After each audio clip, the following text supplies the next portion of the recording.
The Syrian army advances in Damascus countryside and repels an assault by extremists on military posts in the northern countryside of Latakia. Dozens killed and injured due to explosions committed by 3 suicide bombers in Istanbul's Ataturk International Airport Tuesday night. Russian Foreign Ministry: IS and Al-Nusra Front continue to terrorize civilians in Syria through launching attacks with toxic substances. During the truce, the radical groups are fighting each other on the Syrian soil, inflicting heavy casualties on their fighters. Russia distributes humanitarian aid to people residing in a house center in Damascus countryside. Good evening, ladies and gentlemen. This is Hiba Shadoud, and you're watching Middle East Channel. The Syrian army is advancing in Damascus countryside and controlling many villages throughout Bela Jisrin axis in eastern Ghouta in Damascus countryside. The army also blocked an assault by extremists on military posts and killed field commanders of Al-Nusra in the northern countryside of Latakia.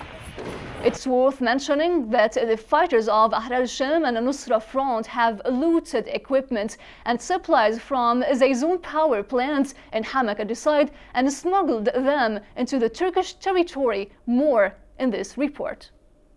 The Syrian army and its allies advanced along Bela Jisrin axis in eastern Ghouta and Damascus countryside, targeting the extremist groups' strongholds and controlling several points in the area. The Syrian army managed to repel an assault on a number of military positions in the northern countryside of Latakia and managed to kill many Islamic State members in Al-Qasr village in the south of the country. Local sources confirmed yesterday that members of Al-Nusra Front and Ahrar al-Sham have stolen the equipment of Zayzoun power plant and smuggled it into the Turkish border through the villages and towns of Idlib countryside. At least 41 people were killed and dozens were injured due to 3 suicide bombers in Istanbul's Ataturk International Airport Tuesday night.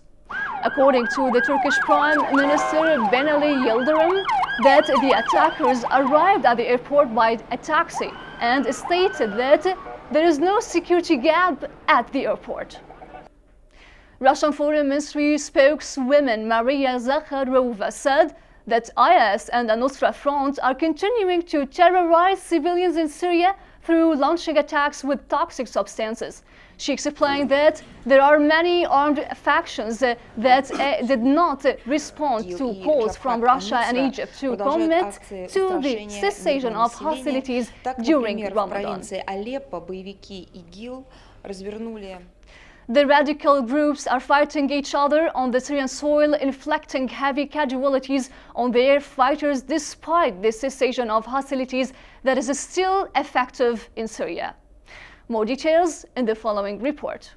It seems that the force formed by Muhammad Alloush in eastern Ghouta last May in order to stop the fighting between the Army of Islam and the Rahman Legion hasn't succeeded, especially with the mutual assassinations and clashes that claimed the lives of hundreds from both sides. Most recently, the head of security office in the Rahman Legion was assassinated by unknown gunmen in the countryside of Damascus. On the other hand, the Ahrar al-Sham interior conflict in the northern countryside of Aleppo isn't a secret anymore. This fight could lead to the breakdown of the organization's structure. It seems like the conflicts between militant groups labeled by the West as moderate opposition are only about influence and resources and are due to the conflicts between their funders. Russia continues helping the Syrian people by delivering 3 tons of food to people residing in a housing center in Damascus countryside. The aid was distributed to the 235 families living in the center, which includes 600 children. Ramadan is a month rich with cultural and religious traditions, and before the war, Syrians used to enjoy family and friend gatherings during this month. And now, at the time of war, A new activity is spreading among the Syrian youth, doing volunteer work to help the people affected by the circumstances of war. More in this report. Ramadan in Syria has its special form. It combines religious and cultural atmospheres. And after Syrians suffered a lot in the last 5 years, the number of needy people is steadily increasing. So this holy month is an opportunity for charity associations to help making food for those people. I felt like all these people have a chance, but we need to be one hand together. If we work together, we will be one voice, one hand. We will make a difference. We will make a really good country. Before Ramadan, Syrian charity associations announced their work schedules and the services they are providing during the whole month. I mean, the reason for me coming down to Syria during Ramadan to help with this project is that I feel that I have a responsibility to give something back to the community. We are growing up. Now there are a lot of participants who participate with us in cooking. The number of meals are increased by a lot. One of these initiatives is Khas al-Ju', which means no to hunger. It started 4 years ago and still continuing on annual basis. This year, the initiative is broadening its work, offering 6,000 meals per day, and more than 400 volunteers are working daily in Damascus and other Syrian provinces.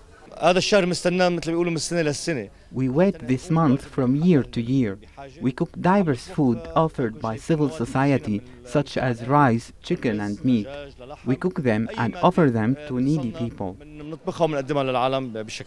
The aim of these initiatives is to feed the largest number of needy people, especially those affected by the war.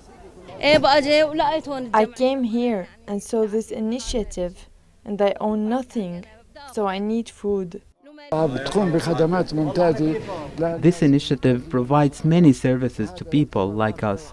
This is the greatest thing that they can do for these people. Volunteers cook donated food offered by will of Syrians.